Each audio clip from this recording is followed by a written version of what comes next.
مرحبا بكم في قناة عايشة شانيل. ما تنسوش تدعموني باللايك والاشتراك. مع الجزء الرابع من خطابات الموت. ميسيس بيركر: بعد 8 أيام من ذلك جاءتني ماري تسألني إن كنت أستطيع أن أمنح ميسيس بيركر دقيقتين، وما كان هذا الاسم لم يدلني على شيء، فقد سألتها قائلا: ومن هي ميسيس بيركر؟ ألا يمكن لجوانا أن تقابلها؟ وأجابتني ماري عندئذ فقالت: إن ميسيس بيركر هي والدة بياتريس، وإنها تريد أن تراني أنا شخصيا. وكنت قد نسيت بياتريس، ولم أجد بدا من مقابلة أمها، خاصة وأن جوانا كانت قد خرجت وراحت تقول بمجرد أن استقبلتها: إنني أشكرك كثيرا يا سيدتي، وأنا سعيدة باستقبالك لي. وقد قلت لبياتريس وهي تنوح فوق فراشها: إذا كان هناك من يدري ما يجب أن يفعل فهو مستر بورتون بلا شك، فإنني لا أدري ما العمل مع هذه الخطابات اللعينة وما تحويه من بداءات لا عهد لنا بها. هل أفهم من هذا أن ابنتك تسلمت خطابة أخرى؟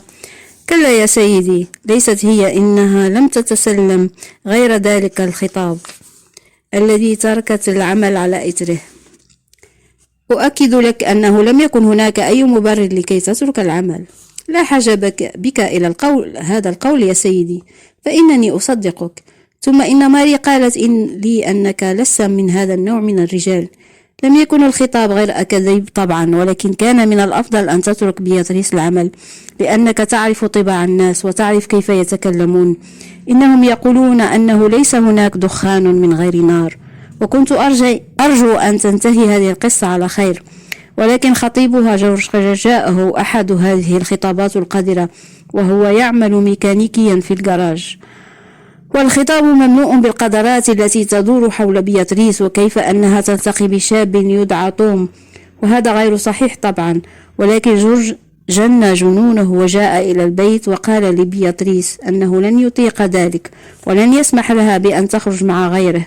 وقد ردت عليه فقالت أن كل هذا كذب، ولكنه صرخ فيها يقول أنه ليس هناك دخان من غير نار. وعندئذ راحت المسكينة تبكي بكاء حارا. وعندئذ لم أجد بدا من أن أسرع إليك لعلك تشير علي بشيء. ولكن لماذا جئت إلي أنا ولم تذهبي إلى البوليس؟ أنا أذهب إلى البوليس؟ هذا محال. وكان صوتها يحفل باللوم والعتاب. وقلت قد بدأت أشعر بالضيق، ولكن هذه النصيحة الوحيدة التي أستطيع أن أقدمها إليك. فقالت بعد صمت يسير: ومع ذلك فلا بد أن نفرغ من هذه الخطابات، فإنها ستأتي بشر مستطير ذات يوم. انحنيت إلى الأمام قليلا وقلت أسألها: مسز باركر، ألديك فكرة عمن يكون كاتب هذه الخطابات البغيضة؟ طبعا، ولست وحدي في هذا. ومن هو؟ كنت أحسب أنها ستجد غضاضة في أن تنطق باسم، ولكنها قالت دون أي تردد: إنها ميسيس كلينت. طبعا، وهذا رأي الجميع، ليس هناك أي شك في أنها ميسيس كلينت. وأخبرتني أن ميسيس كلينت هذه زوجة لبستاني مسن. ولما سألتها لماذا تظن أنها هي التي تكتب هذه الخطابات اللعينة، اكتفت بأن تقول في توكيد: لأن هذا من شيمها. وقبل أن تنصرف نصحتها مرة أخرى أن تلجأ إلى البوليس، ولكنها أصرت على الرفض قائلة أنها تخشى أن تصيبها ميسيس كلينت بمكروه. وجعلت أفكر فيما روته لي، وعلى الرغم من أن الاتهام كان واهيا، فقد انتهى بي الأمر إلى الاعتقاد بأن ميسيس كلينت هي كاتبة الخطابات المسمومة، مستندا بذلك إلى رأي القرية الجماعي. ورأيت أن أتحدث في هذا مع جريفيث، لأنه يستطيع بحكم معرفته لها أن ينصحني هل أطلع رجال البوليس على شكوك أهالي القرية فيها أم لا. ودبرت أمري لكي أمضي إليه في الوقت الذي يفرغ فيه من استشارته تقريبا. واستقبلني في عيادته بعد أن انصرف آخر مرضاه، وأطلعته على حديثي مع ميسيس باركر، وأصغى إلي في اهتمام، ثم قال: ميسيس كلينت، هذا أمر بعيد الاحتمال. لماذا يتهمها الرأي العام إذن؟ أجابني وهو يبتسم: لسبب يبدو لي أنك لا تعرفه، هو أن ميسيس كلينت هي ساحرة القرية. أطلقت صيحة دهشة فاسترسل يقول: أعرف أن هذا يبدو غريبا في العصر الذي نعيش فيه، ولكن هذه هي الحقيقة. فما زال أهالي القرية يعتقدون في مثل هذه الأشياء. والمعروف في قريتنا هذه أن ميسيس كلينت لها عين شريرة، وقد ساعدت هي نفسها على انتشار هذه الأسطورة، خاصة وأنها امرأة غريبة الأطوار لا تحب الخير لأحد. فإذا ما وقع طفل أو أصيب في حادث هزت رأسها وقالت: إن ذلك كان لابد واقع، لأنه سرق تفاحا من حديقتي في الأسبوع الماضي، أو لأنه ضرب قطتي، بحيث حرصت الأمهات على إبعاد أولادهن عن طريقها، ورحن يخطبن ودها فيقدمن لها الهدايا من العسل والفطائر لكي لا ترميهن بسوء. ومن هذا ترى أنهن يعتقدن أنها هي التي تكتب الخطابات. نظرت إليه مليا ثم قلت: إذا لم تكن هي كاتبة هذا الخطابات فمن يكون؟ هز رأسه وقال: لا أدري، هذه قصة قذرة وأخشى أن تنتهي بأسوأ نهاية. وعند عودتي إلى البيت وجدت ميغان جالسة في الشرفة ودقنها فوق ركبتيها، وحيتني بابتسامة ببساطتها العادية وقالت: هلو، أتظن أنني أستطيع أن أدعو نفسي للغداء معكم؟ أجبت: طبعا.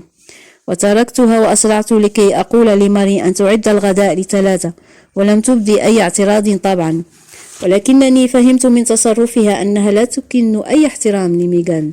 وقالت لي هذه الأخيرة عندما عدت إلى الشرفة: ألن أسبب لكما أي إزعاج حقا؟ أبدا.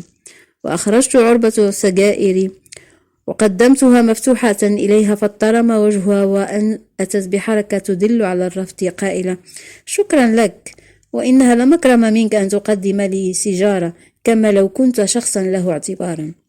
سألتها في طرب: أولست كذلك؟ هزت رأسها نفيا ثم غيرت مجرى الحديث، وأرتني ساقيها المغبرتين وهي تقول لي في فخر أنها رتقت جوربها، وأنا لست خبيرا في هذه الناحية، ولكن بدا لي أن الرتق قد تم بنوع من الخيط يختلف لونه عن لون الجورب نفسه.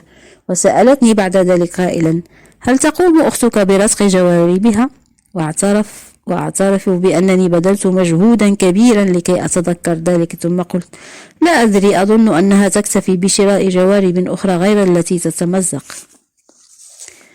قالت: هذا والحق عمل حكيم، ولكنني لا أستطيع أن أفعل هذا، فإنني لا أحصل إلا على 40 جنيها طوال العام، ولا يمكن عمل الكثير بهذا المبلغ.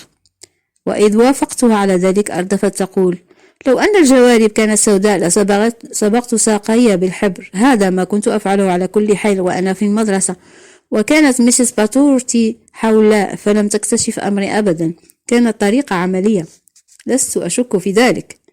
وساد الصمت، وأخذت أدخن غليلوني وأنا أستمتع باللحظة. وفجأة قالت في حدة لن أتوقعها: أظن أنك تجدني بغيضة، لا تحتمل كما يفعل الجميع. وكانت دهشتي شديدة بحيث فغرت فمي ووقع الغليون على الأرض وانكسر وصحت بها: أرأيت ماذا فعلت؟ ولكن لم يظهر عليها أي استياء لذلك، واكتفت بأن قالت وهي تبتسم: إذا أردت الحق فإنني أحبك كثيرا. واعترف أن قولها هذا قد سرني كثيرا، وانحنيت والتقطت قطع الغليون المكسور ودسستها في جيبي، ثم قلت: ماذا كنت تقولين قبل هذه الكارثة؟ كنت أقول أنك لا تشك تجدني بغيضة، لا أحتمل كما يفعل الجميع. ولكن الحدة كانت قد اختفت من لهجتها، وسألتها: لماذا؟ أجابت بلهجة الجد: لأن هذه هي الحقيقة.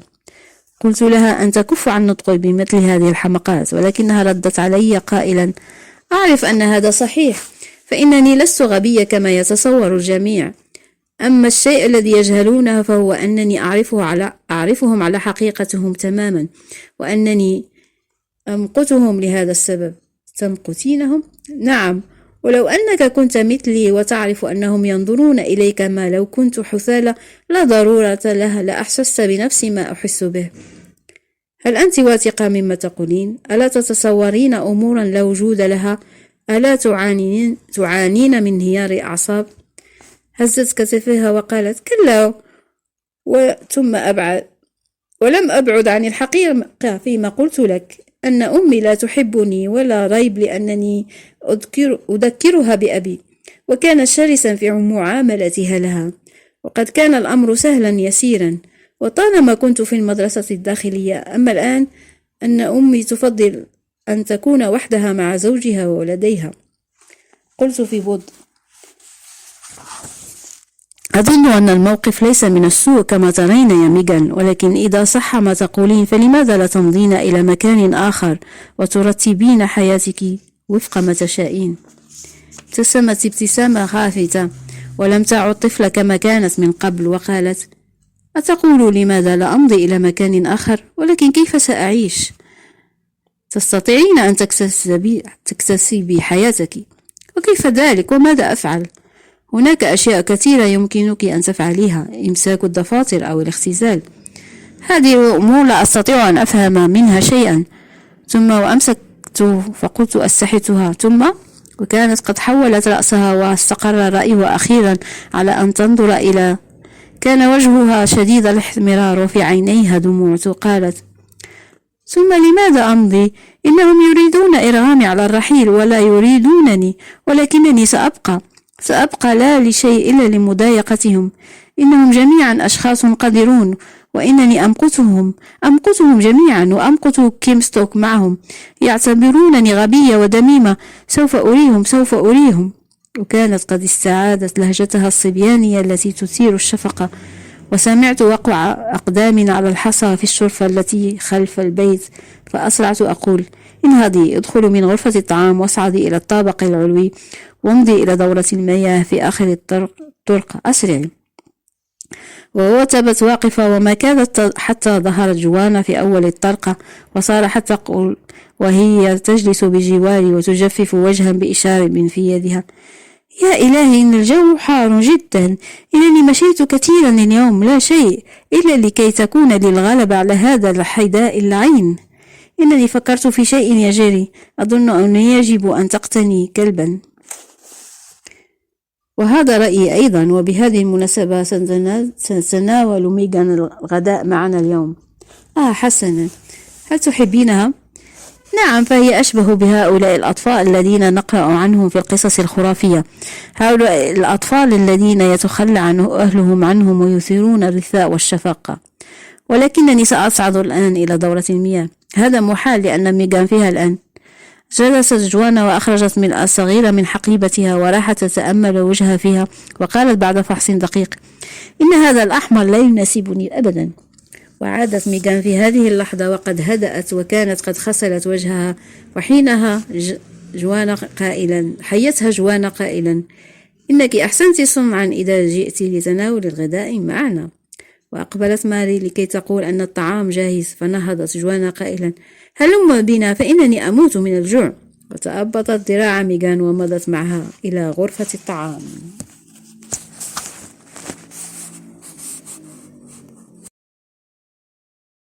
وإلى فيديو قادم إن شاء الله. ما تنسوش تدعموني باللايك والاشتراك والتعليقات.